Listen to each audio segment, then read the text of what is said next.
Hello everyone, welcome back to আসপিস kitchen. একঘেয়েমি chicken খেতে খেতে যারা বিরক্ত তাদের জন্য এনেছি নতুন স্বাদের মটর চিকেন মশালা রেসিপি।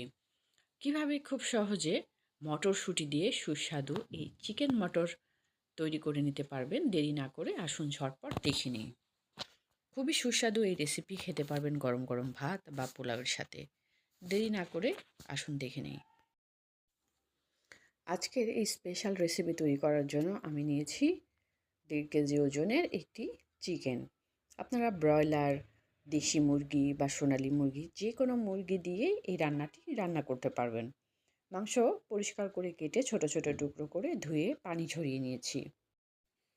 একটি পাত্র গরম করে নিচ্ছি।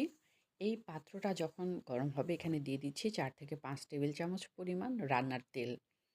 সানফ্লাওয়ার অয়েল, সয়াবিন বা সরিষা যে কোনো তেল দিয়ে রান্নাটি করে নিতে পারবেন। তেল গরম হওয়ার পর এখানে দিয়ে দিচ্ছি গরম মশলা, দারুচিনি, এলাচ, তেজপাতা, লবঙ্গ, গোলমরিচ সহ সব গরম মশলাগুলো একটু নাড়াচাড়া করে ভেজে নিব। যখন একটু দারুণ ফ্লেভার বের হবে তখন এখানে দিয়ে দিচ্ছি 1 বাটি পরিমাণ পেঁয়াজ কুচি, আর দিয়ে দিচ্ছি 1 চামচ পরিমাণ আদা বাটা আর রসুন বাটা। আদা বাটা রসুন বাটা একটু নাড়াচাড়া করে যখন একটু গোল্ডেন কালার হয়ে আসবে এই মুহূর্তে আমি দিয়ে দেব একে একে বাকি সব মশলাগুলো। এবং মশলা কষানোর উপর নির্ভর করে মাংসের স্বাদ, তাই মশলাটা কিন্তু খুব ভালো করে কষাতে হবে আর প্রত্যেকটা স্টেপ গুরুত্ব সহকারে এবং যত্ন সহকারে রান্না করতে হবে। এবার মশলাটা যেন পুড়ে না যায় তাই আমি এখানে 1 কাপ পরিমাণ গরম পানি দিয়ে দিচ্ছি এবং গরম পানিতে মশলাটা যখন দিয়ে দিব তখন বাটা মশলার মতো একটা ফ্লেভার বা স্বাদ পাওয়া যাবে। দিয়ে দিচ্ছি স্বাদ মতো লবণ, হলুদের গুঁড়া, মরিচের গুঁড়া, গরম মশলা, জিরার গুঁড়া, সব উপাদানগুলো। সব মশলাগুলো দেওয়ার পর আমি কষিয়ে নেব। যতক্ষণ পর্যন্ত না মশলাটা ভালো মতো কষানো হয় ততক্ষণ পর্যন্ত নাড়াচাড়া করে কষিয়ে আমি যে মাংসগুলো পরিষ্কার করে রেডি করে রেখেছি সেই মাংস এখানে দিয়ে মাংস কষাবো। মশলা কষানোর উপরে কিন্তু রান্নার স্বাদ অনেকটাই নির্ভর করে, তা না হলে মশলার যে কাঁচা কাঁচা গন্ধ এই গন্ধটা থাকবে এবং মাংসের ভেতরে মশলা ঢুকবে না, খেতেও ভালো লাগবে না। মশলাটা যেহেতু কষানো হয়ে গেছে আমি মাংসের টুকরোগুলো দিয়ে ভালো করে নাড়াচাড়া করে কষিয়ে নেব। কমপক্ষে 10 মিনিট মাংসটা কষাবো, তাহলে ভেতরে মশলা ঢুকে যাবে এবং খেতে ভালো লাগবে।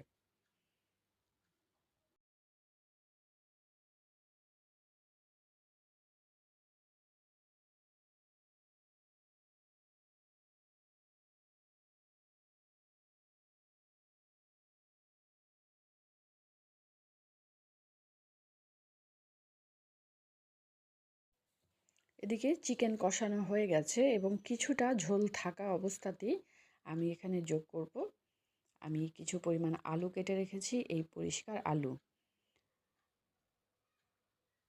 এখন এই আলুগুলো দেওয়ার পর আমি এখানে নাড়াচাড়া করে মিশিয়ে নেব। আপনারা চাইলে একটা বা দুইটা আলু দিতে পারেন, এখানে মাংসের পরিমাণ যদি বেশি হয় সেখানে বাড়িয়ে দিতে পারেন। আর আলু পছন্দ না করলে আলু অ্যাভয়েড করতে পারেন। আলুটা মশলার সাথে নাড়াচাড়া করে কিছুক্ষণ কষিয়ে নেব।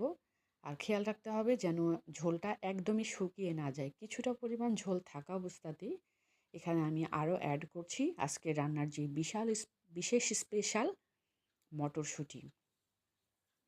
মটরশুঁটি সবসময় পাওয়া যায় না, সিজনাল এই সময় পাওয়া যায়, অথবা ডিপে যদি আপনাদের থাকে 1 মুঠের মতো মটরশুঁটি বা 2 মুঠ পরিমাণ মটরশুঁটি এখানে দিয়ে নাড়াচাড়া করে মটরশুঁটিটাও কষিয়ে নিতে হবে। তা না হলে মটরশুঁটির একটা কাঁচা স্মেল আছে, এই কাঁচা স্মেলের কারণে ভালো লাগবে না। মটরশুঁটি এভাবে কষিয়ে মটরশুঁটিটাও রান্না করে নিতে হবে।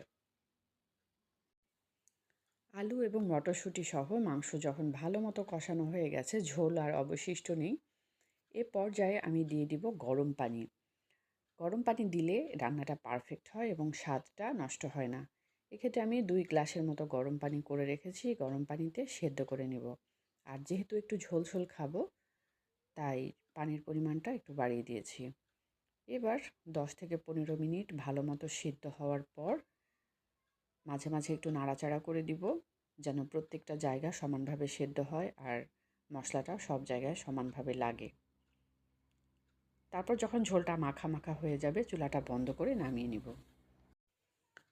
খুব সহজেই রেডি হয়ে গেল সুস্বাদু আলু মটর চিকেন। এভাবে ঝটপট হাতের কাছে থাকা উপাদান দিয়ে স্বাস্থ্যকর এবং রুচির একটু পরিবর্তন করতে এই রেসিপিটি ট্রাই করতে পারেন। সবাই খুব পছন্দ করবে। যে কোনো অতিথি আপ্যায়নে বা দুপুরে লাঞ্চে বা ডিনারেও এই রেসিপিটি তৈরি করে দেখতে পারেন। আমার ভিডিও কেমন হয়েছে কমেন্ট বক্সে জানাবেন। বেশি বেশি লাইক এবং শেয়ার করবেন। দেশ বিদেশের বিভিন্ন ধরনের রান্না দেখতে চোখ রাখুন আসফিস কিচেনে। আমাদের সঙ্গে থাকার জন্য এবং ভিডিওটি দেখার জন্য ধন্যবাদ।